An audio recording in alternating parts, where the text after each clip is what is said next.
Good evening, YouTube, and welcome back to another episode here at WILDMAN Lives. I'm your host, WILDMAN.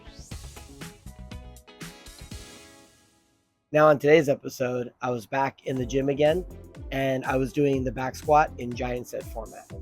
Now, for today's topic of what we're going to discuss as you're watching me work out, I'm going to be talking about core strength and how important it is in weightlifting. Because a lot of people think when you are doing core movements, you need to do something like sit-ups or oblique twists or something that makes your abs look good and look pretty. Now, although those core movements I just mentioned have a place in weight training, it should not be your primary focus. The primary focus should be to build your breath and your brace when you have heavy weight on you and you have that time under tension. And sometimes the best way to do that is like I'm doing on this day, is to lower the weight significantly and to train without a belt and without any other protective gear on your knees or on your elbows or on your wrists. So let's pop into today's workout and I'll tell you more. So on today's giant set, I'm back in the gym and I'm doing the back squat. And you'll notice as I go up in weight, I'm going to continuously do 3 reps as I go up. And as I go up in weight on the back squat, I'm also going to be doing some pull-ups. And I'm really going to focus on dead hang. I want to make sure that I have to completely get my shoulders nice and tight again and re-engage, because that helps a lot build the upper back. And it also helps with deadlift to re-engage with the bar after every movement. And I'm going to do some weighted ab mat sit-ups. I actually fell in love with these because I really feel like it activates my core and it makes that mind to muscle connection with my back when I'm doing back squats and with deadlifts to make sure that I'm breathing and bracing correctly. And that's going to be the giant set for strength.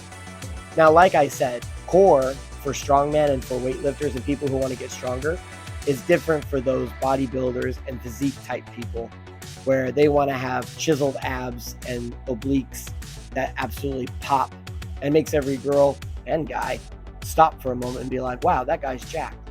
But what do people mostly think when they see jacked abs? They think this guy's really strong, and that might be true.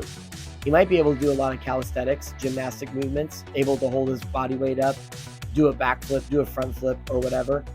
And that's really good. That shows that you're overall healthy. So I'm not really knocking that at all. But when it comes to strength, when I meet these individuals that think they're super strong because they have abs of steel, those kind of abs are actually not very strong and they're not very useful when it comes to raw strength.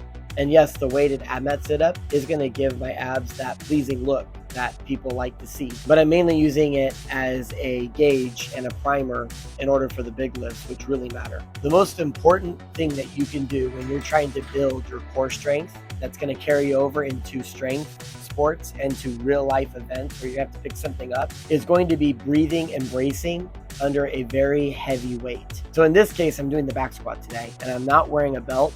And in addition to this, I'm also not wearing any knee sleeves or wrist wraps to make sure that I can maximize how much weight I have on my back. And that's because I haven't really been doing the back squat with the barbell that often recently. I actually started doing squatting again with the SSB bar with wide hands, as you've seen in my previous videos. So here, what I'm trying to do is I'm trying to re-engage that core again. And I'm trying to make sure that it's strong and efficient without having to put a belt on. When you put a belt on, that essentially squeezes your waist in and that becomes your core. So you don't have to think much about it. You just have to breathe really hard into that brace and hold your brace into that belt. And your core is going to be absolutely strong because that belt is going to be a major tool. And although that I highly encourage people to wear supportive equipment to get strong, because you'll actually go back and do some back squats again, even if you wear a belt the entire time. And you're going to be like, wow, even without a belt, I can lift a lot of heavy weights still. So that's pretty cool.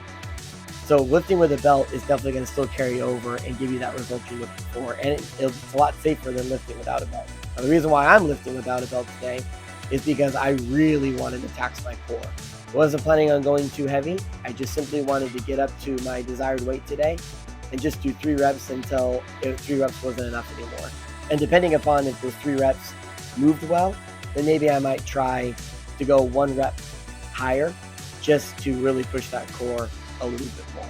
But doing compound movements without a belt, such as the back squat, bench press, deadlift, or even the continental clean and press to get it overhead without a belt, all of those movements are going to make your core very strong, a lot more efficiently than you would if you were doing some ab crunches or some type of body weight ab movement. Now for the variation giant set, I felt like my core had taken a decent punch. So now I'm going to finish off my legs by overloading them.